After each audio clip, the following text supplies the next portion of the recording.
ಈ ಸಂದರ್ಶನದಲ್ಲಿ ನಮ್ಮ ಜೊತೆ ಮುಧೋಳ್ ತಾಲೂಕು ಕೌನ್ಸಿಲರ್ ಆದ ಸೈಯದ್ ಅಬ್ಬಾಸಾಬ್ ಉಲ್ಲಾ ಅವರು ನಮ್ಮ ಉಪಸ್ಥಿತಿಯಲ್ಲಿದ್ದಾರೆ.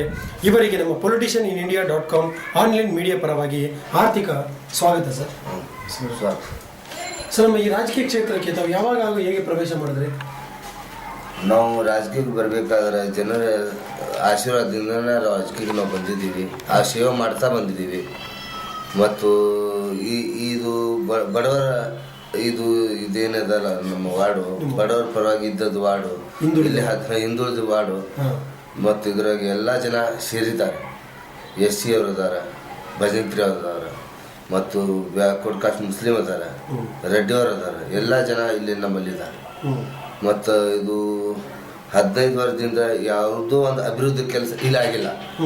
ಈಗ ನಾವು ಬಂದ್ ಮಾಡಕ್ಕೆ ತೊಡೆ ಕೆಲಸ ನಾವು ಮಾಡಿದ್ದೀವಿ. ಅದು ಮುಂದೆ ಈ ರೀತಿ ಒಂದು ರಾಜಕೀಯಕ್ಕೆ ಪ್ರವೇಶ ಮಾಡಿದ್ದೀರ.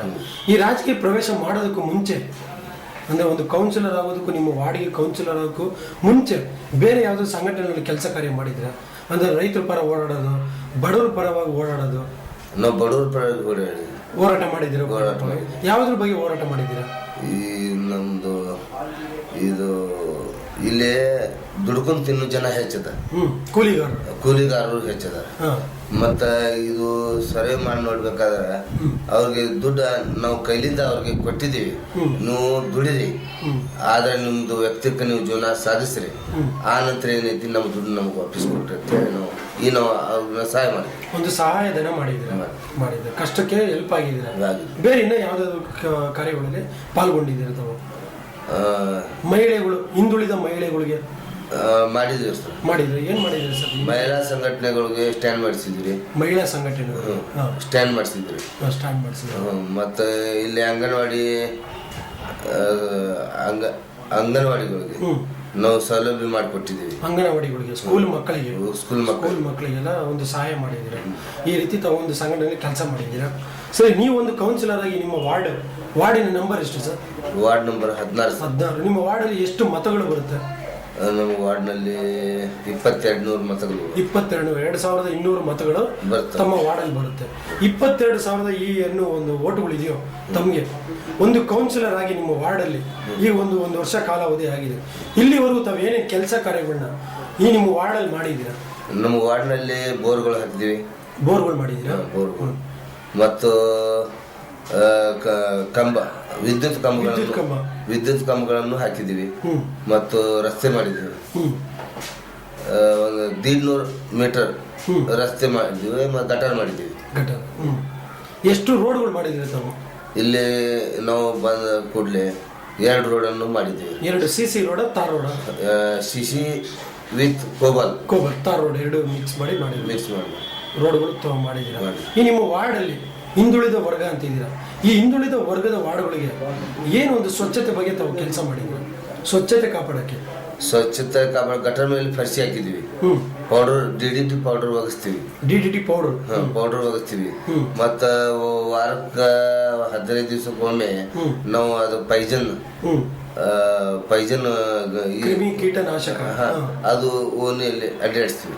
ಒಂದು ಗಾಡಿಯಲ್ಲೆಲ್ಲ ಹೊಗೆ ಹಾಕಿ ಶೌಚಾಲಯ ಕಾಪಾಡಿದ್ದಾರೆ, ಒಂದು ಸ್ವಚ್ಛತೆ ಕಾಪಾಡಿದ್ದಾರೆ. ಸೊ ನಿಮ್ಮ ಈ ವಾರ್ಡಲ್ಲಿ ಇಲ್ಲಿವರೆಗೂ ಎಷ್ಟು ಶೌಚಾಲಯಗಳನ್ನ ತಾವು ಕಟ್ಟಿಸಿದ್ದೀರಾ? ಇನ್ನೂ ಒಂದು ಮಾಡಿಲ್ಲ. ಅಂದ್ರೆ ಯಾಕೆ ಭಾರತ ಸರ್ಕಾರದಿಂದ ಶೌಚಾಲಯಕ್ಕೆ ಅಂತ ಒಂದು ಫಂಡ್ ರಿಲೀಸ್ ಆಗಿದೆ. ಯಾವುದೇ ಒಂದು ವರ್ಗದ, ಒಂದು ಹಿಂದುಳಿದ ವರ್ಗ ಇರ್ಬೋದು, ಒಂದು ಮಿಡಿಲ್ ಕ್ಲಾಸ್ ಇರ್ಬೋದು, ಶೌಚಾಲಯ ಅನ್ನೋದು ಅವ್ರ ಮನೇಲೆ ಒಂದು ಸ್ಥಾಪನೆ ಮಾಡಬೇಕು ಅನ್ನೋದು ಒಂದು ರೂಲ್ಸ್ ಇದೆ. ಅದಕ್ಕೆ ಆದಂತ ಒಂದು ಅಮೌಂಟ್ ಬಿಡುಗಡೆ ಆಯ್ತಿದೆ. ಇಲ್ಲಿವರೆಗೂ ತಾವೇನ್ ಮಾಡಿದ್ದೀರಾ? ಕರೆಕ್ಟ್ ಶೌಚಾಲಯ ಪರವಾಗಿ ಮನೆಗೆ ಒಂದು ಶೌಚಾಲಯ ಕಟ್ಟಲಿಕ್ಕೆ 2,000 ರೂಪಾಯಿ ನಾವು ಸ್ಯಾಂಕ್ಷನ್ ಮಾಡಿಸ್ಕೊಟ್ಟಿದ್ದೀವಿ. ಶೌಚಾಲಯ ನಿರ್ಮಾಣ ಆಗಿದಾವೆ. ಎಷ್ಟು ನಿರ್ಮಾಣ ಆಗಿದೆ? ಕನಿಷ್ಠ ಒಂದು 100 ಆಗಿದಾವೆ. ಎಷ್ಟಾಗಿದೆ? 100 ನಿರ್ಮಾಣ ಮಾಡಿದ್ದೀವಿ. ಇನ್ನು ಎಷ್ಟು ಶೌಚಾಲಯ ಬೇಕಾಗುತ್ತೆ? ಇನ್ನೂ 1,500 ಬೇಕಾಗುತ್ತೆ ಸರ್. 1,500 ತಮಗೆ ಶೌಚಾಲಯ ಬೇಕಾಗುತ್ತೆ. ಇಲ್ಲಿ ನೀರಿನ ವ್ಯವಸ್ಥೆ ಹೇಗಿದೆ? ಕುಡಿಯೋ ನೀರಿನ ವ್ಯವಸ್ಥೆ ನಿಮ್ಮ ವಾರ್ಡಲ್ಲಿ? ಕುಡಿಯೋ ನೀರಿನ ಸಮಸ್ಯೆ ಸ್ವಲ್ಪ ತೊಂದರೆ ಆದ ಥರ ಬೋರ್ಗಳನ್ನು ಹಾಕಿದ್ದೀವಿ.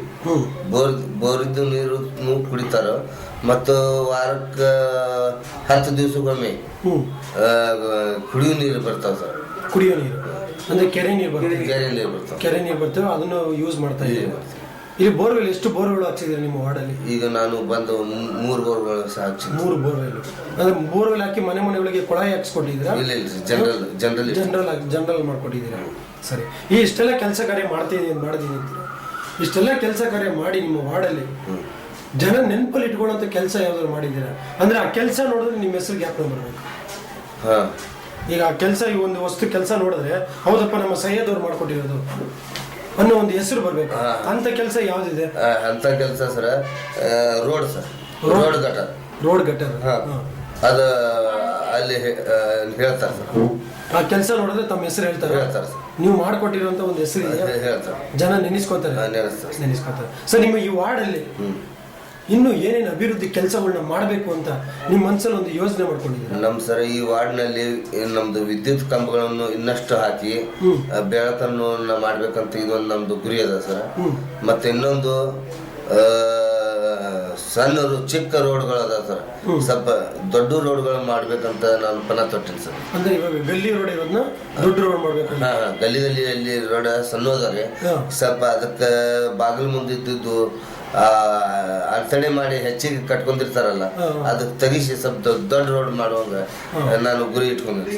ಅಂದ್ರೆ ಜನರು ಓಡಾಡೋ ಇದಕ್ಕೆ ಈಸಿ ಆಗಲಿ ಅಂತ ಒಂದು ದೊಡ್ಡ ರೋಡ್ ಮಾಡಬೇಕು ಅಂತ. ಬೇರೆ ಇನ್ನ ಏನೇನು ಮಾಡ್ಬೇಕು ಅನ್ಕೊಂಡಿದ್ದೀರಾ? ಬೇರೆ ಇದಾರೆ ಸರ್, ನಮ್ಮ ಓಣಿ ಅಂತೂ ಏನಿದ್ದಾರೆ ಈ ಸಲ ಹೋಗಿ ಒಂದು ಚಲೋ ಓಣಿ ಆಗ್ಬೇಕು, ನಮ್ಮ ಹೆಸರು ಬರಬೇಕು. ಒಂದು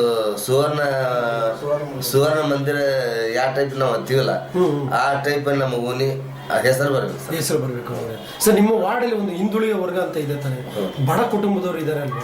ಆ ಬಡ ಕುಟುಂಬದವ್ರಿಗೆ ತಾವು ಏನ್ ಮಾಡಿದ್ರ? ಅಂದ್ರೆ ಊಟ ಇರಲ್ಲ ಅವ್ರಿಗೆ, ಮನೆ ಇರಲ್ಲ ಇರೋದಕ್ಕೆ, ಅಂತ ಒಂದು ಕುಟುಂಬದವ್ರಿಗೆ ಏನೇನ್ ಮಾಡಿ? ನಾವು ರೇಷನ್ ಕಾರ್ಡ್ ಮಾಡಿಸಿದ್ವಿ. ರೇಷನ್ ಕಾರ್ಡ್ ಮಾಡಿಸಿದ್ವಿ. ಮತ್ತ ಅವರು ಕಟ್ಗೆ ರೊಕ್ಕ ಕೊಟ್ಟಿದ್ದೀವಿ. ಇಲ್ಲಿ ಅಂದ್ರೆ ಇಲ್ಲಿ ಬುಟ್ಟಿ ಅದ ನಿಂತಾರ ಸರ್, ಬುಟ್ಟಿ ಕಸಬರ್ಗಿ ಅವು ಇಲ್ಲೇ ಕೆಲಸ ಮಾಡ್ತಾರ.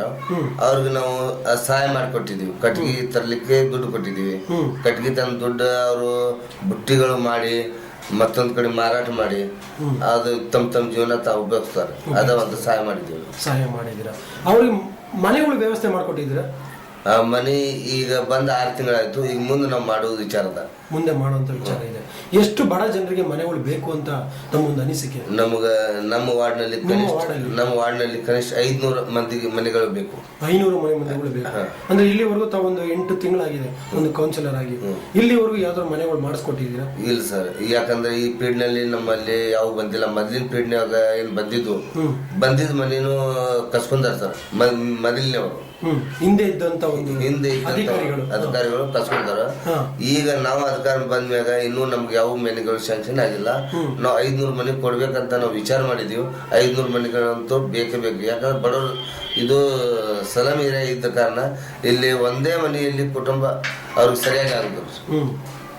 ಇದರಿಂದ ತಾವು ಒಂದು 500 ಮನೆ ಬೇಕು ಅಂತ. ಈ 500 ಬಡ ಕುಟುಂಬದವ್ರ ಮನೆ ಬೇಕು ಅಂತ ಒಂದು ಭಾರತ ಸರ್ಕಾರಕ್ಕೆ ಮನವಿ ಕಳಿಸಿದ್ದೀವಿ ಸರ್. ಮನೆಗಳು ಬೇಕು ಅಂತ ಒಂದು ಮನವಿ ಕಳಿಸ್ಕೊಟ್ಟಿದ್ದೀವಿ. ಸರಿ, ಇಷ್ಟೆಲ್ಲ ಕೆಲಸ ಮಾಡಿರೋದಕ್ಕೆ ನಿಮಗೆ ಒಂದು ರಾಜಕೀಯ ವ್ಯವಸ್ಥೆ ಬರೋದಕ್ಕೆ ನಿಮ್ಮ ಮನೇಲೇ ಆಗಲಿ, ನಿಮ್ಮ ಬಂಧು ಮಿತ್ರರಾಗಲಿ, ಇಲ್ಲ ನಿಮ್ಮ ರಾಜಕಾರಣಿ ವ್ಯಕ್ತಿಗಳಲ್ಲಿ ಯಾರು ನಿಮಗೆ ಪ್ರೋತ್ಸಾಹ ಕೊಟ್ಟಂತ ವ್ಯಕ್ತಿ? ನಮ್ಮ ಇದ್ದಂತ ನಮ್ಮ ಮತ ಬಾಂಧವರು, ಅಂದ್ರೆ ನಮ್ಮ ಅಗ್ಲ ಮಗ್ಲ ಮನೆಯವರು ಜನಗಳು ಅವರ ನಮಗ ಸಹಾಯ ಮಾಡಿ ನಮಗ ಮುಂದೆ ಹೋಗ್ರಿ ಅಂತ ಹೇಳಿ, ನೀವು ಒಂದು ಒಳ್ಳೆ ಕೆಲಸ ಮಾಡ್ತೀರ ಅಂತ ಹೇಳಿ ನೀವು ನಾವು ಆರಿಸ್ಕೊಟ್ಟಿವಿ ಅಂತ ಹೇಳಿ ನಮಗ್ ಕೆಲಸ ಮಾಡಿದ್ರೆ ಸಾಕು, ನೀವು ಯಾವತ್ತು ನಮ್ಮವ್ರು ಅಂತ ಹೇಳಿ ನಮ್ಮನೆ ಆಶೀರ್ವಾದ ಅವರೇ ಮಾಡಿದ್ದಾರೆ. ಜನಗಳ ಒಂದು ಪ್ರೇರಣೆಯಿಂದ ತಾವು ರಾಜಕೀಯ ಪ್ರವೇಶ ಮಾಡಿದ್ದೀರಾ? ನಮ್ಮ ತಿಮ್ಮಾಪುರ ಸಾಹೇಬರು ಟಿಕೆಟ್ ಕೊಟ್ಟಿದ್ದಕ್ಕೆ ನಾವು ಆರಿಸಿ ಬಂದಿದ್ದೀವಿ. ಆದ್ರೆ ಜನರ ಆಶೀರ್ವಾದದಿಂದನೇ ನಾವು ಬಂದಿದ್ವಿ. ಮೇಲೆ ಬಡ ಕುಟುಂಬ ವರ್ಗದವ್ರು ಏನದಾರಲ್ಲ ಅವರಿಂದನೇ ನಾವು ಬಂದಿದ್ದೀವಿ. ಅವ್ರದ ಕೆಲಸ ನಾವು ಮಾಡಿದ್ವಿ. ಈ ನಿಮ್ಮ ವಾರ್ಡಿನ ಒಂದು ವಿದ್ಯಾರ್ಥಿಗಳಿಗೆ, ಒಂದು ಯುವಕರಿಗೆ ಏನೊಂದು ಒಳ್ಳೆ ಮಾತು ಹೇಳಕ್ಕೆ ಇಷ್ಟಪಡ್ತೀರಾ? ಯುವಕರಿಗೆ ಒಂದು ನೋಡ್ರಿ, ಬಂದಂಥ ಸಂದರ್ಭದಲ್ಲಿ ದುಡ್ಕೊಂಡು ತಿನ್ನೋದು ಒಳ್ಳೇದು, ಹಿಂಸಾಚಾರ ಆಗಬಾರ್ದು, ಒಳ್ಳೆ ಗುಣಗಳು ಇರಬೇಕು, ಹಿರಿಯರ ಮಾತು ಕೇಳಬೇಕು ಅಂಥೇಳಿ ನಾವು ಯಾರ ಮಕ್ಕಳಿಗೆ ಏನು ಶಾಲೆ ಕಲೀಲಿಕ್ಕೆ ಫೀಸ್ ಇರುವುದಿಲ್ಲ, ಆ ಸಹಾಯನ ಫೀಸ್ ಕೊಡುವಂಥ ಸಹಾಯನೂ ನಾವು ಮಾಡ್ತೀವಿ. ಪಠ್ಯ ಪುಸ್ತಕ ಇರುವುದಿಲ್ಲ, ಅರ್ಬಿ ಅಂತೇಳಿ ಇರುವುದಿಲ್ಲ, ಅವ್ರು ನಾವು ಅರ್ಬಿ ಕೊಡುವಂಥ ವ್ಯವಸ್ಥೆ ನಾವು ಮಾಡ್ತೀವಿ. ಒಂದು ಹೆಲ್ಪ್ ಮಾಡ್ತೀವಿ. ಕೆಲಸ ಕಾರ್ಯ ತಾವು ಮಾಡ್ತಾ ಇದ್ದೀರಾ. ಸರ್, ಈಗ ಮುಂದೆ ಒಂದು ಭಾರತ ಲೋಕಸಭಾ ಚುನಾವಣೆ ಬರ್ತಾ ಇದ್ದೀರಾ, ಅದ್ರ ಬಗ್ಗೆ ತಮ್ಮ ಅಭಿಪ್ರಾಯ ಏನು? ಅದು ಬಂದರೆ ನಿಮ್ಮ ಜನಕ್ಕೆ ಒಳ್ಳೇದಾಗುತ್ತಾ? ನಮಗೆ UPA ಸರ್ಕಾರ ಒಳ್ಳೆಯ ಕೆಲಸ ಮಾಡ್ತಾ ಅಂತ ನಮ್ಗೆ ಕರೆಕ್ಟ್. ನಿಮ್ಗೆ ಅನಿಸಿಕೆ ಇದೆಯಾ? ನಮ್ಮ ಅನಿಸಿಕೆ ಬಂದರೆ ಅದು ಜನಗಳಿಗೆ ಒಳ್ಳೇದಾಗುತ್ತಾ? ಒಳ್ಳೇದಾಗತ್ತೆ. ಒಂದು ಪ್ರೋತ್ಸಾಹ ಕೊಡ್ತೀರಾ? ಕೊಡ್ತೀವಿ ಸರ್. ಕೊಡ್ತೀರಾ? ಈ ಒಂದು ಬರುವಂತ ಲೋಕಸಭಾ ಚುನಾವಣೆಗೆ ಯಾರೇ ಬಂದು ಕ್ಯಾಂಡಿಡೇಟ್ ತಮ್ಮ ಪ್ರೋತ್ಸಾಹ ಇದೆ, ಪ್ರೋತ್ಸಾಹ ಕೊಡ್ತೀರಾ? ಸರ್, ನಮ್ಮ ಭಾರತ ಸರ್ಕಾರಕ್ಕೆ ತಾವೇನಾದ್ರು ಒಂದು ಕೋರಿಕೆ ಇದೆಯಾ?